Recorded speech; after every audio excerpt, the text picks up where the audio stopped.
Hello.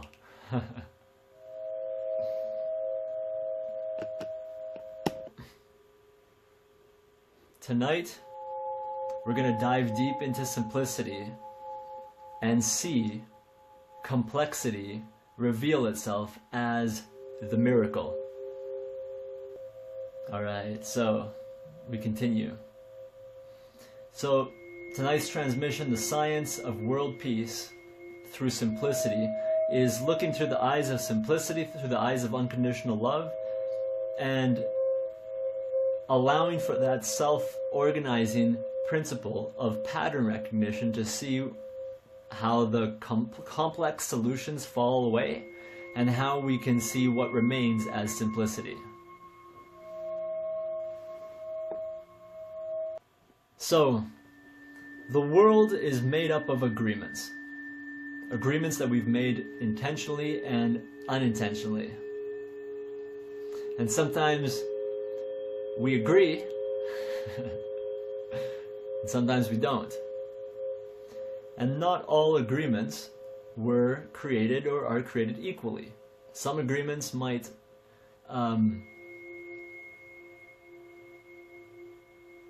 coordinate dinner tonight, and other agreements may coordinate dinner for everyone in the world tonight.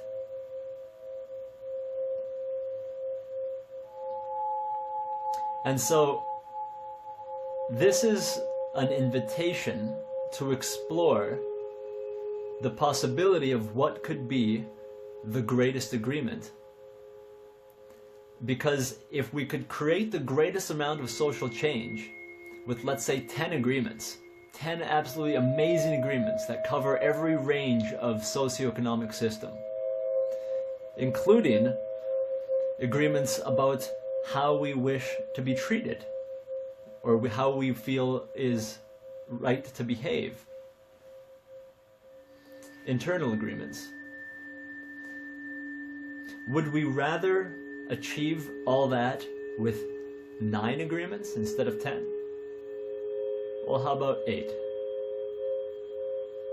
And so, as we move down the scale, we realize that what is the greatest agreement? And this is where we get really, really interesting. And that is that we have a choice in front of us. And that choice is, where do we want to go? And how are we going to get there? And although the end picture of what does world peace look like can be complex, it can also be incredibly simple. For example, agreements are very much based on words and our association and our relationship to them. Some words might trigger another person in fear, another person might trigger them in an adventure. So words like world peace can be also elusive. And so when we describe world peace, I would personally propose that a definition be the end of all suffering. And the golden rule applied in every direction with all our relationships with nature, our relationships with each other.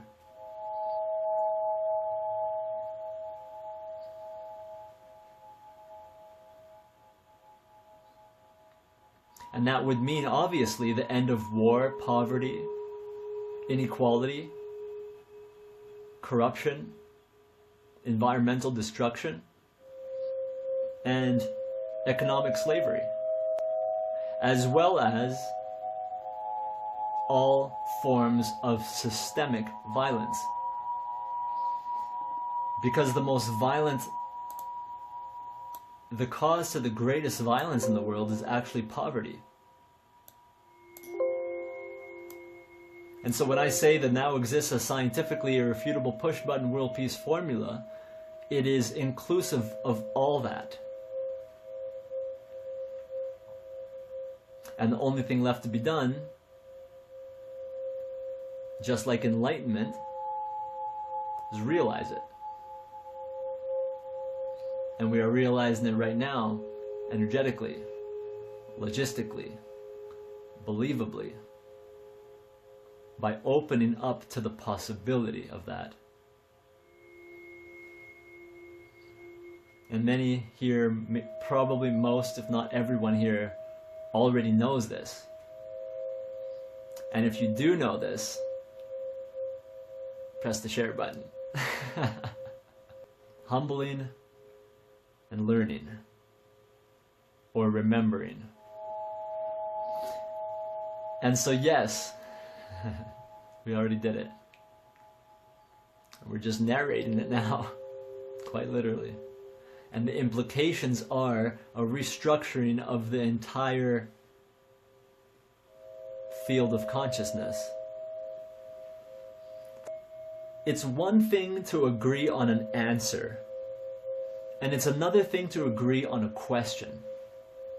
An answer can be definitely controversial, but a question can be almost and practically and literally irrefusable.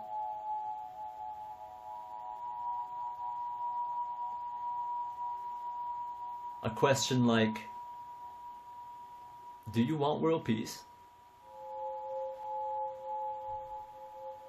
And again, I invite you to leverage the singularity, the technological singularity, by pressing the love button if your answer is yes.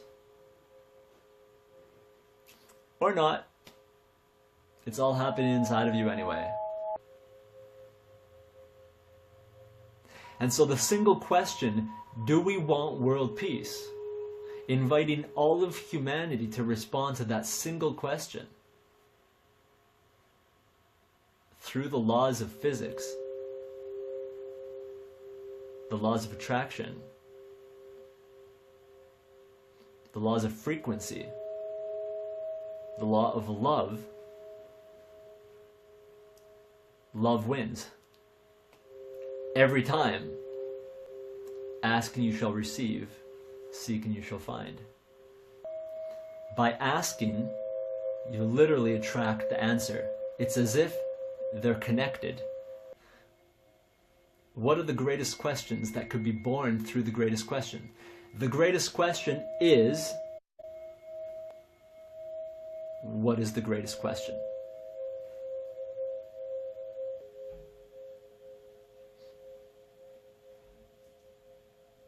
And so the greatest question produces questions like, what is the greatest answer? What is the greatest solution? What is the greatest challenge? What is the greatest wisdom? What is the greatest agreement? What is the greatest intention? What is the greatest prayer? And what is the greatest achievement?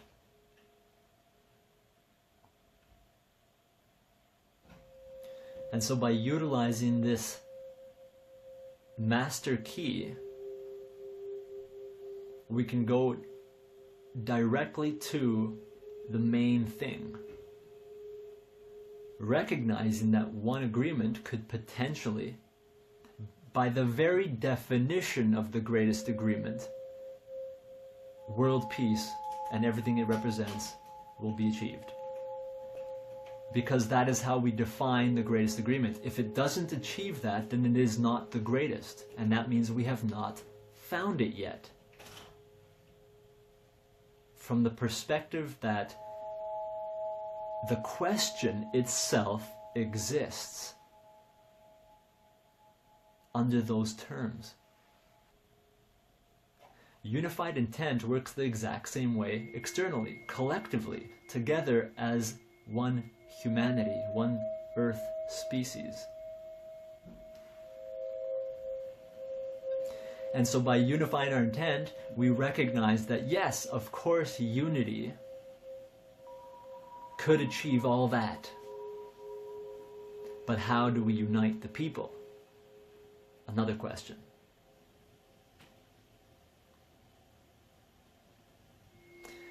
So I will repeat. The scientifically irrefutable push-button world peace formula that is being disclosed through these transmissions not only speaks directly to all the systemic forms of violence that exist,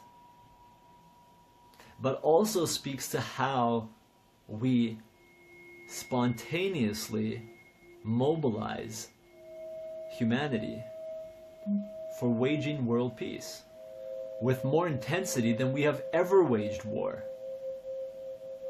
And that means we are literally assessing how many boots do we have on the ground. How many volunteers are there in the world? How many people are in the military that could be repositioned, repurposed, if we so chose to? And the greatest agreement mobilizes exactly that, by definition. Or by definition, it actualizes or catalyzes a spontaneous collective epiphany. And then the natural byproduct of that is people acting more congruently to their hearts and to their own inner guidance system as their intuition.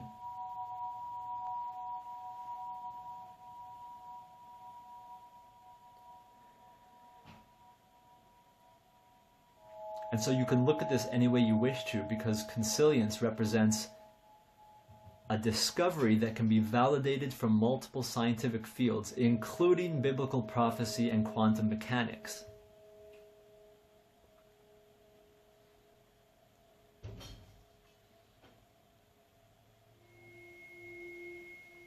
And so, yes, most people could agree that if we could unite all of humanity, of course we could achieve the greatest achievement. Because all the Disney movies say so. Because we recognize intuitively that the people united are unstoppable. But then the question is, united around what? What will unite humanity? How will humanity finally unite? Do we want to see all those who are for unity united?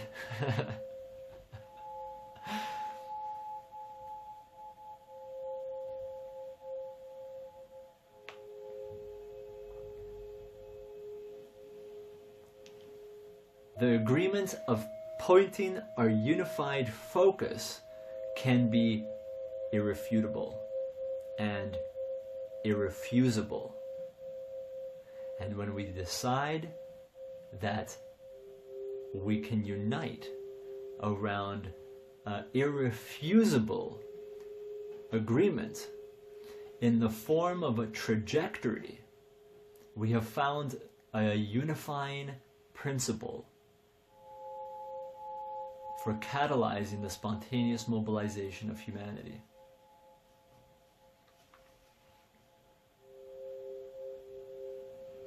And like an arrow,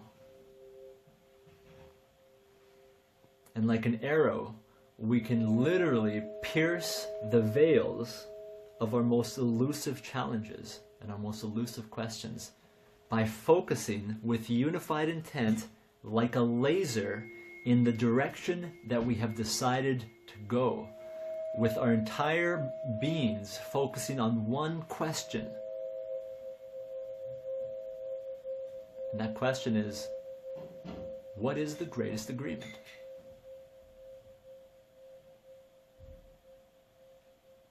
And simultaneously we wake up to the revelation that the greatest agreement is to unite around the exploration of the greatest agreement.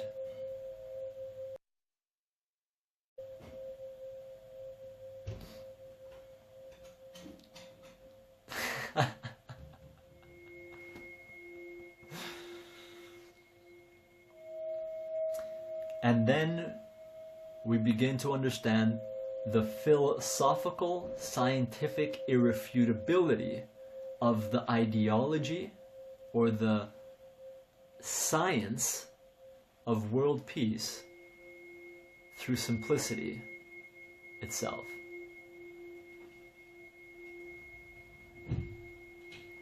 Which is love. Which is that Cheshire cat staring at us every moment. And that means that we've built our unity and our trajectory, individually and collectively, on the most solid foundation, on the most unifying foundation, on a foundation that involves the greatest intention, which is the greatest prayer and the greatest achievement, to create the greatest amount of prosperity with the greatest speed and grace. Because all spirituality is about relieving suffering, internally and externally, perceptually and tangibly, physically, through basic needs, through the provision, through providing basic needs for everyone. Don't forget the white rabbit.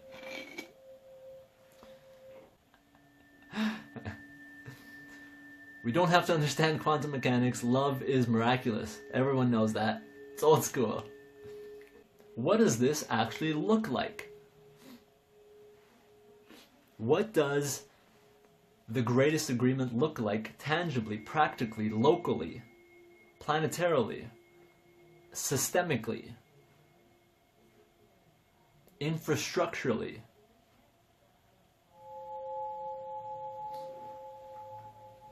If we are to unite humanity around the greatest agreement, which is the exploration of the greatest agreement, we have literally created a self-fulfilling feedback loop, or a self-fulfilling prophecy. Because A, if you want everyone to unite around an agreement that no one could say no to, or would say no to, for the greatest good of all, in their right minds, then the only thing left to do is invite them all to say yes. And so we're literally looking at a logistical standpoint of what would it take to literally present a single question to everyone in your local community. Those are the mathematical logistics. And so what is it that this all looks like? We unite everyone around the exploration of the greatest agreement. Well, at minimum, this looks like what could be the greatest thought experiment and research project that we could invite every single educational institution to participate in.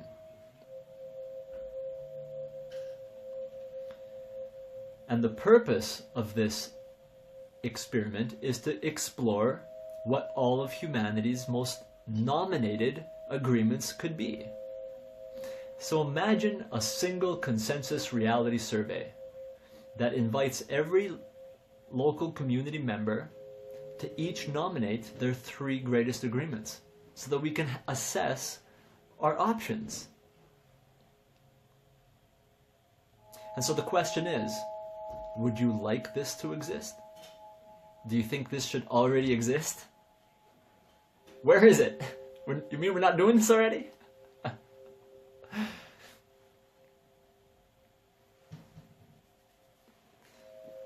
So how does this happen? Well, it can happen through a single video such as this. We don't have to create any campaign. Just literally invite everyone to watch this video and simultaneously invite the exploration of what could be a deconstruction of the holographic nature of reality 101. Or we could create a campaign locally, decentralized, every local community. And the campaign is this.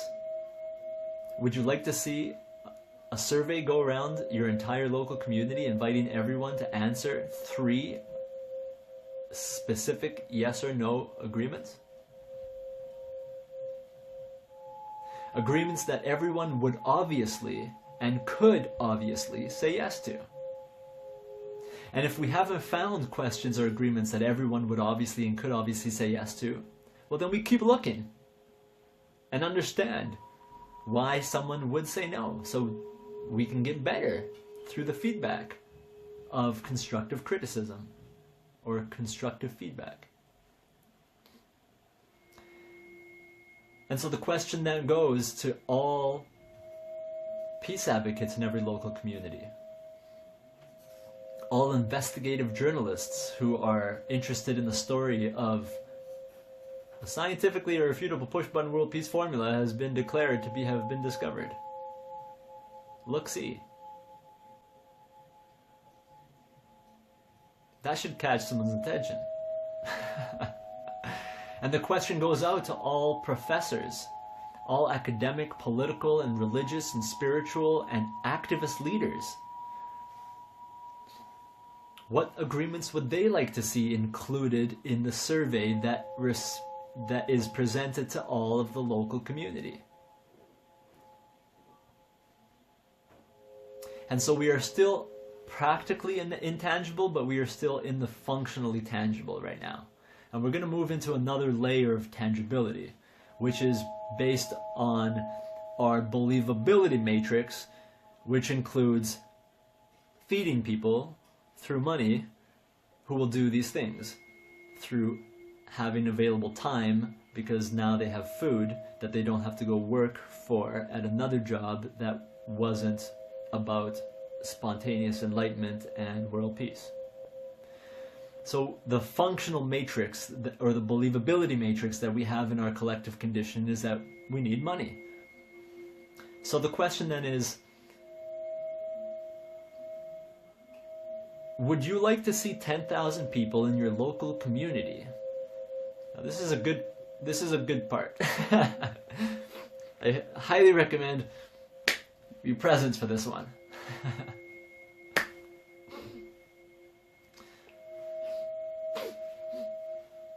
Would you like to see 10,000 people or 1,000 people in your local community agree to invest a minimum of $1 per year towards a team that will facilitate this survey? You could imagine it would be a scholarship program as part of the new world peace curriculum. All those who are most engaged and have been engaged in humanitarian causes, in social change, in your local community, who have probably been doing it for free, can now get supported to explore the greatest agreements / the greatest solutions.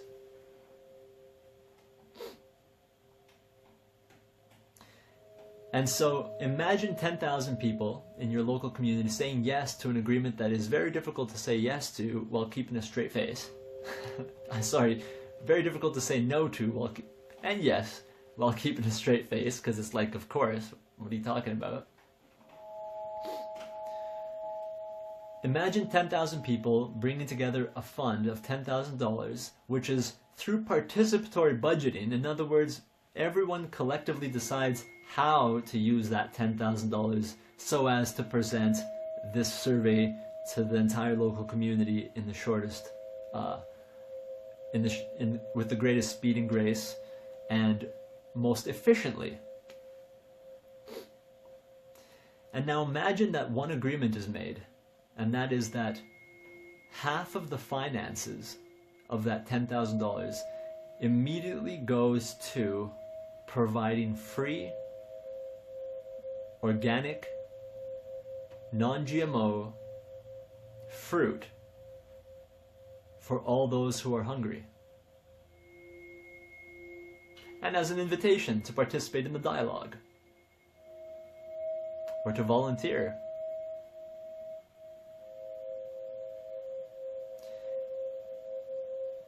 And in that single agreement, we've created something that has infinite scales. Because as we begin to see that this process produces fruit,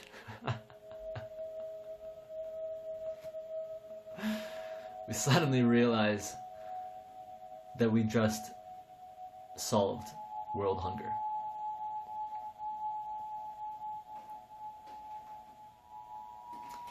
Along with the incentivized exploration of the greatest agreement. In other words, we've already agreed on a trajectory which in and of itself produces fruit to feed the hungry, or all those who are one paycheck away from being hungry, which is basically 95% of humanity.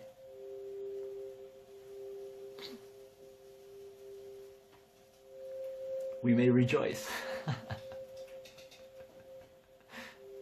Cue the celebratory music. We need some DJ here.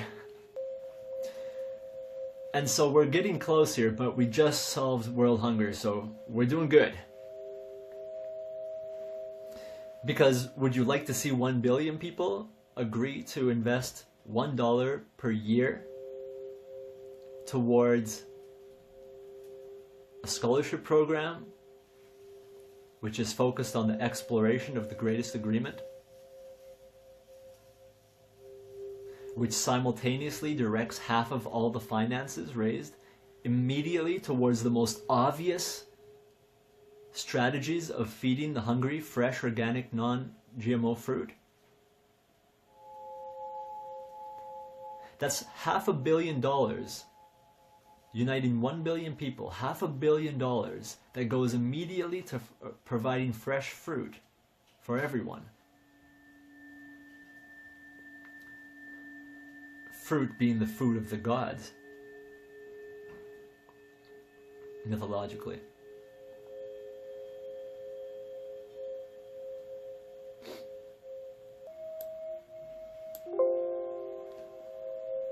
Alright, we're gonna tone down the interdimensional massage here, but not completely. And then we're gonna put on some George Harrison on top. Okay, I'm gonna share this last part here, and then we're gonna move on to another phase of this. So, good God, Bell. So, imagine now that these 10,000 people, or 1 billion people, have united around the agreement to invest $1 per year towards the perpetuation of the exploration of the greatest agreement, which just so happens to focus on illustrating the implications of humanity's most nominated agreements. Because this entire process is actually transcending the epidemic that is happening right now, which is a crisis in communication. So communication is everything. Wisdom is useless without the ability to communicate it. Not completely useless, of course, because use, value, meaning is in the eye of the beholder, but it can be extremely painful to try to communicate something that seems valuable that cannot be understood. Anyway, so this is actually a communication logistic process now, because since we've identified what the greatest question is, irrefutably, since we've identified what the greatest agreement is, irrefutably, the only thing left to be done is communicate it in a way that everyone can understand. Introducing the World Wisdom Council, the medicine wheel, the wheel of co-creation, where we together as the zodiac represent a certain spectrum of society which we can relate to through our own vocabulary and way of perceiving things. And so everyone is invited then to translate this story of what could happen if we so choose to, in their own way, to reiterate it in your own way, so that everyone will inevitably understand. And so how do you hack the game of telephone? Where you talk in someone's ear and then they pass it on, and in three goes the message is lost? the first protocol in communication is repeating what you think you heard. What did you say? Is this what you said? This is what I understood. And by simply doing that, we literally hack the entire communications crisis. Now, those three directions that the finances could go are: one, the perpetuation of the exploration or the consensus reality survey.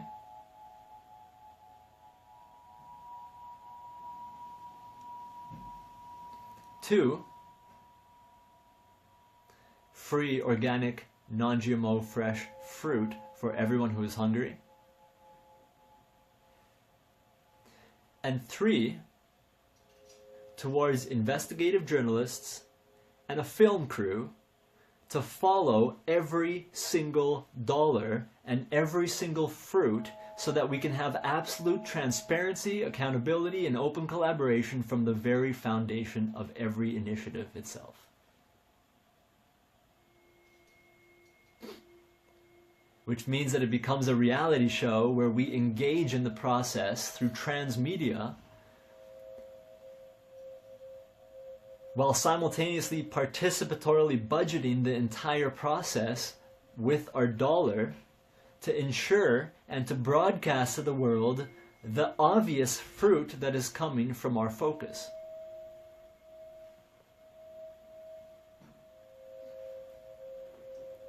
And so what happens when we are inevitably 1 billion or 3 billion or 7.6 billion united, producing $3 billion worth of fresh organic fruit?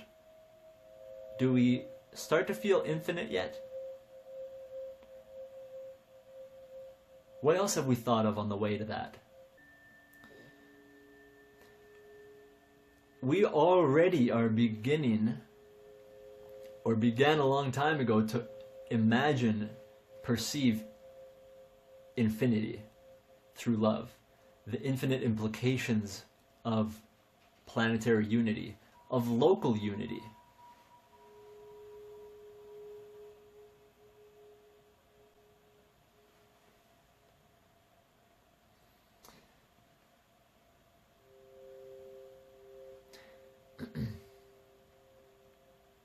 So to speak directly to what I see in front of me as words, everybody is one revelation away from enlightenment. And everyone is one hug and one kind word away from feeling love. And love is the greatest revelation. And so you need not look any farther than the good news in the form of word and deed to bring back everyone to their spiritual awakened self, love. Because everyone is spiritual. We are spirits. And if you don't believe it, that's fine too. We still love, because love is spirit awakened.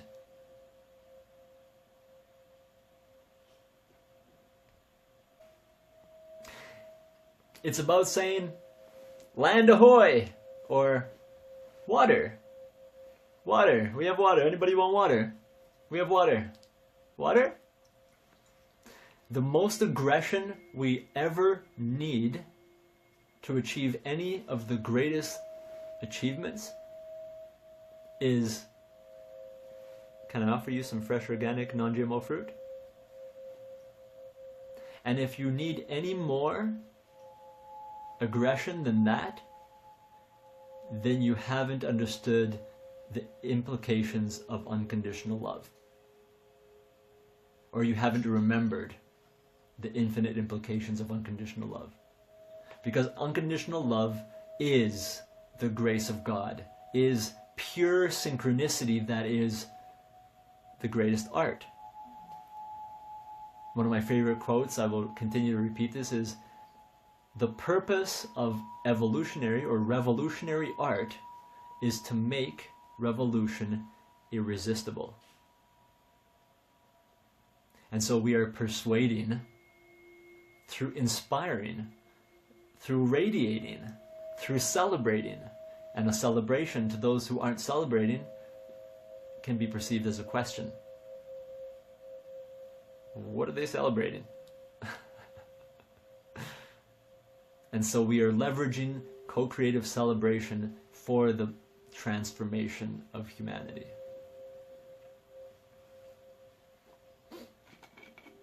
And so we already did it. Now the question is when do we celebrate within ourselves with the recognition of that? And if we are not celebrating that, then we haven't realized that completely or remembered that completely. Because if you have one thing to complain about and infinity to celebrate, and you're complaining, well, then you're just perhaps leveraging your freedom of choice in a destructive, disempowering way. That doesn't mean that skepticism and criticism and all that. Skepticism is actually the very nature of the solution being presented. It is the question. If I am correct, the Greek etymology of skepticism comes from skepsi, which is thinking. Skeptismos. So you're actually being skeptical and thinking. So this whole process goes through skepticism. Is this the best thing we could do in this way? Is this how? Is this why? Is this who? And so the greatest trajectory is actually a conversation. And we are inviting everyone to a conversation. And if they say no, they don't want to unite around this conversation, then maybe they'll share why. Because we want to learn. We are here to learn from everyone in the world. We are here to discover what the first unanimous peace agreement is. And until we find it, we keep looking. And by looking, it means by asking those who don't agree why. We want to learn, we want to know. They might know something that we don't. And if they respond and they tell us why, they've just agreed to the conversation. Unless they say, I don't agree, and I'm not telling you why. And so this is actually, at minimum, just a question-induced exorcism of limiting belief systems, purging out our resistance to the flow of simplicity. And so yes, many who have been wounded through having their trust broken, through having beaten down to a pulp from society, may be a little bit resistant or skeptical to the good news, the greatest news. And that's okay. That process should be honored. That process is beautiful, and that process is what's going to lead to some of the most important questions that could be asked. Like, what are we going to do about this and that? Who is going to do this and that? When are we going to do this and that? Why are we going to do this and that?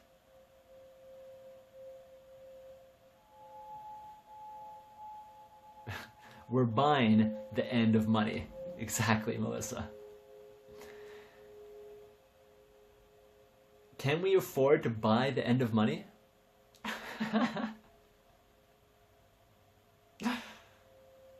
Wait, we're printing the money, right? So how much does the end of money cost? Wait, we can print the money to buy the end of money. How much does the end of money cost? We'll print it. Wait, we don't have to print it? It's just digital? Okay, well, what does it take to digitize the end of money then?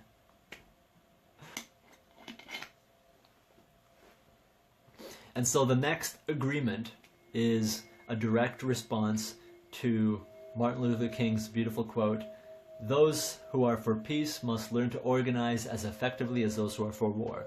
Well, organizing effectively is agreements. Organizational structures, agreements. Love as a frequency is a self-organizing principle, so we organized around love, focused, our unified intent along a trajectory based on a question which perpetuates the production of food for everyone. We got that. So, the third agreement is, would you like to see these 10,000 people, or a billion people, agree to purchase one product that's ethical, sustainable, and competitively priced? Because the purpose of art is to make revolution irresistible. Would you like to see these people purchase one product from one company that everyone has equal shares in? In other words, if there's 10,000 people in your local community, imagine 10,000 free and equal shares for everyone as a birthright. And so from a decentralized perspective, take this to a community level. From a fractal or holographic perspective, planetarily, take this from a planetary perspective. 7.6 billion free and equal shares for everyone as a birthright. And so the question then is, what do we do with the money? And we rinse and repeat.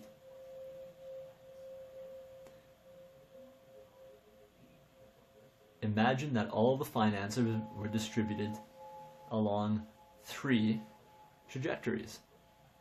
1, the scholarship program, focused on perpetuating humanity's exploration of the greatest agreements or solutions, nominated and explored and illustrated by all the universities as a world peace curriculum.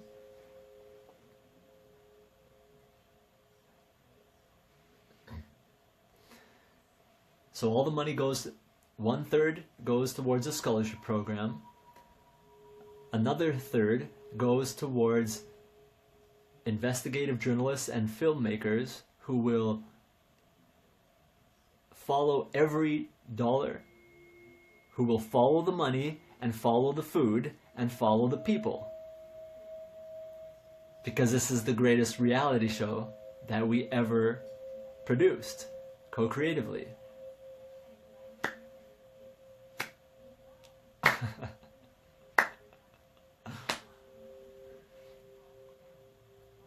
And the last third of the money goes towards access centers, which provide everyone with all of their basic needs